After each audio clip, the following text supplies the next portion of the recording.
कांग्रेस ने आज पूरे देश में केंद्र सरकार के खिलाफ विरोध प्रदर्शन किया। आयकर विभाग के एक नए नोटिस के खिलाफ कांग्रेस ने देशव्यापी धरना दिया।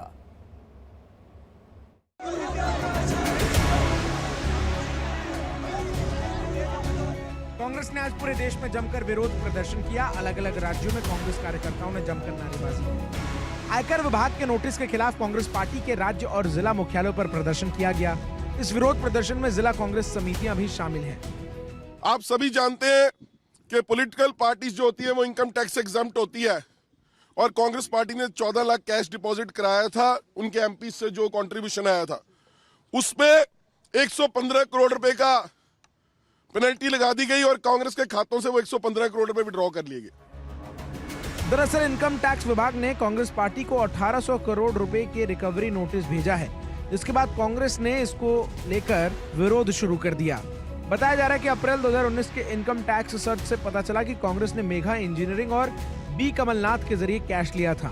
इनकम टैक्स एक्ट की धारा 13A के तहत शर्तें पूरी करने वाले राजनीतिक दल को इनकम टैक्स में छूट दी जाती है।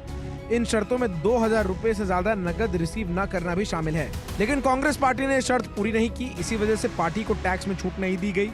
कांग्रेस को इनकम टैक्स नोटिस अभी दिए जाने की वजह असेसमेंट के लिए 31 मार्च की समय सीमा है।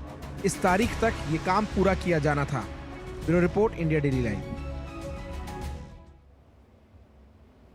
कांग्रेस नेता पप्पू यादव ने एक बार फिर से बिहार में महागठबंधन की मुश्किलें बढ़ा दी हैं। दरअसल पप्पू यादव पूर्णिया सीट को छोड़ना नहीं चाहते और उन्होंने पूर्णिया से नामांकन भरने का फैसला कर लिया है।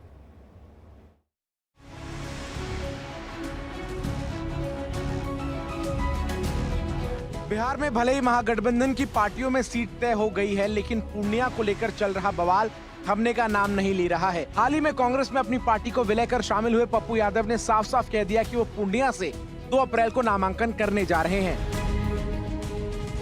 पूर्णिया में कांग्रेस का झंडा की जीत होगी।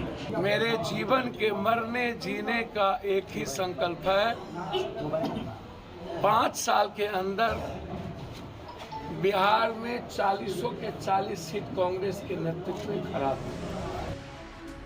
गठबंधन से हुए सीट शेयरिंग के मुताबिक पूर्णिया की सीट आरजेडी के खाते में है और इस पर नीतीश का दामन छोड़कर आरजेडी में शामिल हुई बीमा भारती को पार्टी ने टिकट दिया है। पप्पू यादव लगातार कहते रहे कि पूर्णिया उनकी जन्मभूमि है और पूर्णिया के लोग उन्हें बेटा मानते हैं।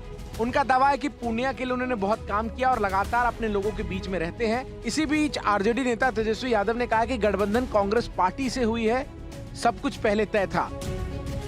आरजेडी 3 लेफ्ट पार्टियां हैं, आरजेडी और कांग्रेस, यानी 5 दल का ये महागठबंधन है और 5 को जो है सीट बंटवारा हो गया। दूसरी तरफ एनडीए खेमे अगर आप देखेंगे तो कई लोगों को तो जगह मिली ही नहीं, कई लोग चले गए। तो उस हिसाब से अगर आप देखें तो हम लोगों का मजबूत गठबंधन है। पूर्णिया पर मचे बवाल के बीच बीमा भारती के सुर भी कुछ नरम पड़े हैं। उन्होंने कहा कि पप्पू यादव उनके अभिभावक हैं और उन्हें भरोसा है कि पूर्णिया सीट पर मिलकर लड़ेंगे और जीत भी महागठबंधन की होगी। Bureau report, India daily live.